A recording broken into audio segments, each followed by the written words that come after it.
with a roundup of all the commodity and currency market action. And the one commodity we're talking about, Manisha, is gold. Yeah, and you're smiling. You've been buying. No, I've not been buying. Not in the least, Manisha. Well, clearly, you have been a part of the reason that the jewelry markets really haven't done well at all.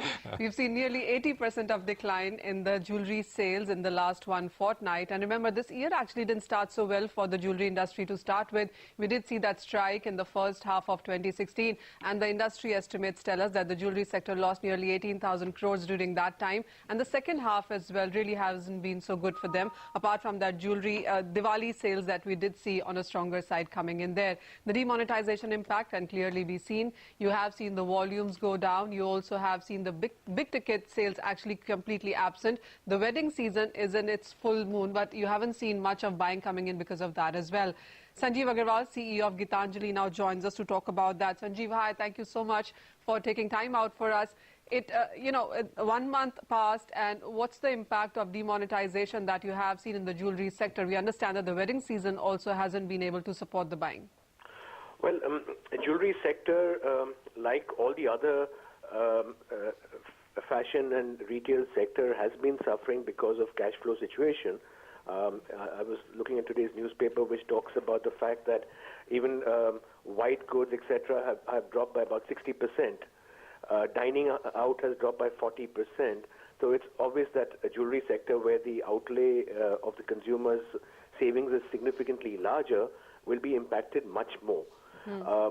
However, going forward, more important going forward, what's going to happen in this sector? I would feel, my view is that the pain would continue at least for the next 2 quarters till people get back to collecting savings and then investing it into jewelry. But within the different categories of jewelry retail, the people who are organized retailers at national and regional level will increase their market share significantly. And the sufferer would be the small mom-and-pop stores and the individual stores in various towns who specialize on wedding jewelry, where wedding jewelry is about 80% of their sales. Sure. They will see a maximum suffer. In fact, what is surprising is in department stores and shop-in-shops, the purchase of smaller value jewelry items have actually increased. But that's low ticket, as you mentioned, Sanjeev. It is. But jewelry sector also faces other issues apart from the white goods sector, and that really is about the cash buying here, the PAN card restrictions that you have. Do you think that's an additional pain that the sector has to see? Definitely. All these are pains, but at the same time, they need to be imbibed by the sector to say this is a time to clean up and come out much stronger.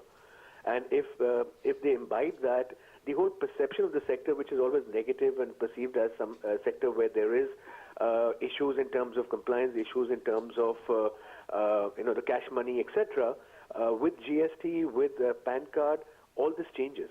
Yeah. Sanjeev, another thing that really seems to be impacting the sector really is the crackdown because, a lot of jewelers already have been served by the department in the sense of money laundering, converting cash to gold, and it really seems to be in the line of fire apart from the kind of pain that it seems to be getting. Like I said, it all stems from the perception of the sector, and obviously there are a few bad apples in every sector, and that happens in the jewelry case also. But I think the numbers that are being talked about and yesterday's number by IBJA puts things in perspective. We're talking about only 15 tons or so, which is nothing because in the month of November, December, January, average sales per month of gold, both jewelry and coins, is about 100 to 120 tons. So we're talking about 5 tons per day. And during the Diwali, Dhanteras period, it goes up to 50, 60 tons. Right? So when we're talking about 15 tons incremental sales, that's normal wedding purchase, which may have just got preponed because of this situation of cash flow not being available, money having been withdrawn by the household to buy jewelry as part of the wedding purchase, and realizing that that might not work going forward, so preponing that purchase. Okay, but at the same time, notwithstanding all that, yes, there are bad apples everywhere which needs to be sorted out.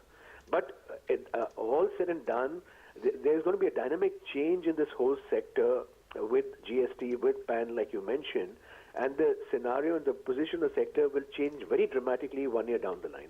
And of course, the budget coming around the corner as well. So next couple of quarters, as you pointed out, are going to be painful for the jewelry sector. Okay, Manisha. Well, we'll watch out for gold prices falling and maybe some purchasing at lower levels then. Thanks very much for taking us through that commodity segment.